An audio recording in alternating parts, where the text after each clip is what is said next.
मैदा छान लिया ते हुण सूजी छानन लगी हां। हुण सूजी छान के ते फिर इनू बनावांगे। सूजी ते मैदा छान लिया ते हुण विच नमक पावांगे।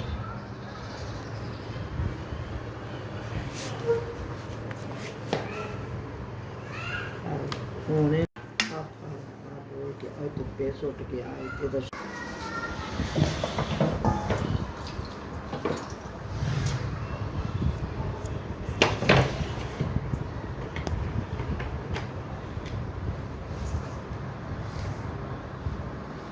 पानी पा के ते इनू आटा मलन लगे हैं।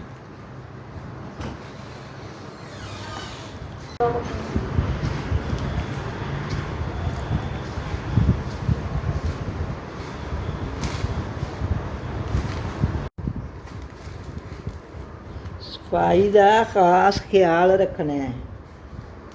सफाई बहुत जरूरी है। गर्म पानी नाल मली दी सूजी जेड़ी गर्म पानी नाल मलीए तो फिर बड़ी अच्छी मलींदी।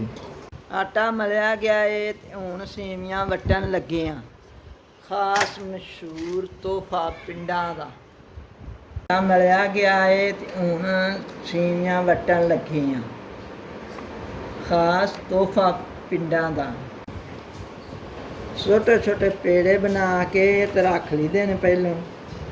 फिर इनू घोड़ी विच लाईदा है। घोड़ी विच ला के एक बंदा घोड़ी चलांदा है। मशीन ते उंज वैसे पिंडां विच इन्हां नूं घोड़ी आंदे ने।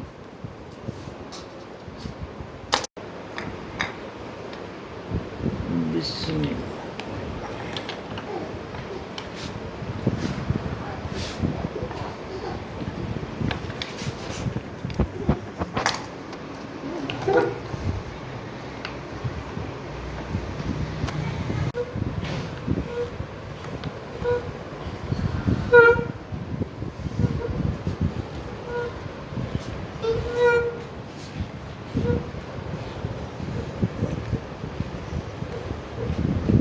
फेरिए ते सेवियां बाहर आ जांदियां ने।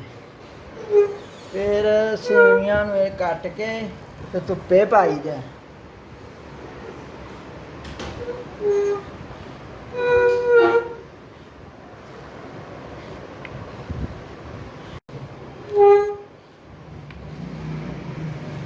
ये बड़ियां मज़ेदार होंदियां ने सेवियां।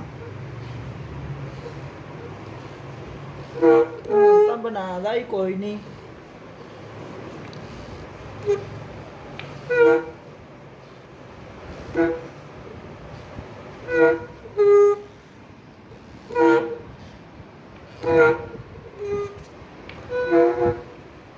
मैं सेवियां ला लगियां ते इन्हां नूं धुप्पे पाण लगी ते हुण सेवियां ला के ते हुण इहनूं धुप्पे पावांगी।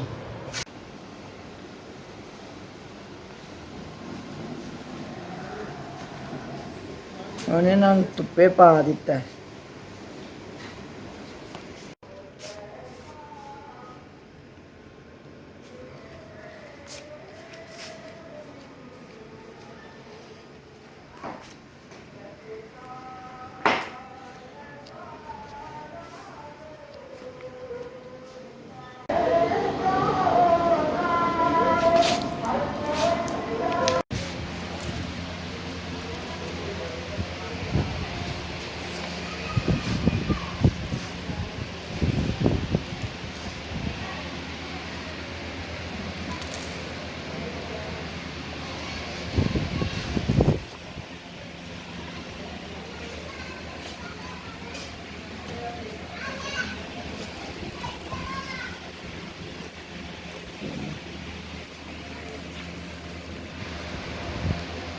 सेवियां सुक गईयां ने ते हुण मैं इन्हां नूं भुन्नण लगी हां।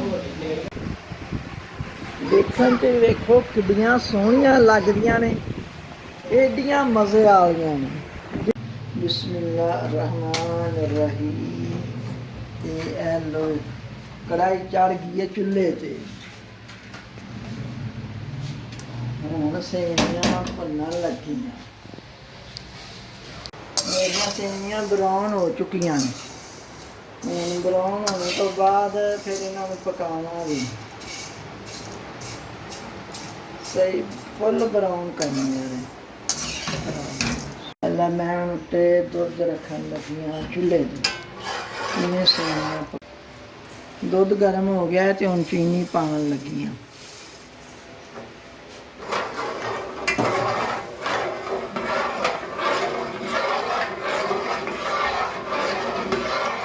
ਹੁਣ ਮੈਂ ਸੇਵੀਆਂ ਪਾਉਣ ਲੱਗੀ ਹਾਂ ਵਿੱਚ। ਦੁੱਧ ਤਿਆਰ ਹੋ ਗਿਆ ਹੈ।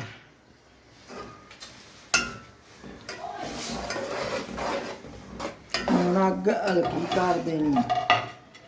ਸੇਵੀਆਂ ਪਾ ਦਿੱਤੀਆਂ ਨੇ।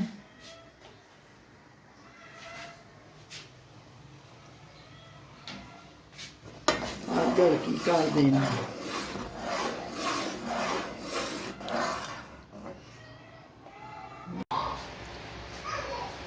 ਹੈਲੋ, ਮੇਰੀਆਂ ਸੇਵੀਆਂ ਹੋ ਗਈਆਂ ਨੇ ਤਿਆਰ। ਤੇ ਲਾਈਕ ਕਰੋ ਤੇ ਸ਼ੇਅਰ ਕਰੋ। ਸਾਡੀਆਂ ਸੇਵੀਆਂ ਹੋ ਗਈਆਂ ਨੇ ਤਿਆਰ ਤੇ ਲਾਈਕ ਕਰੋ ਤੇ ਸ਼ੇਅਰ ਕਰੋ।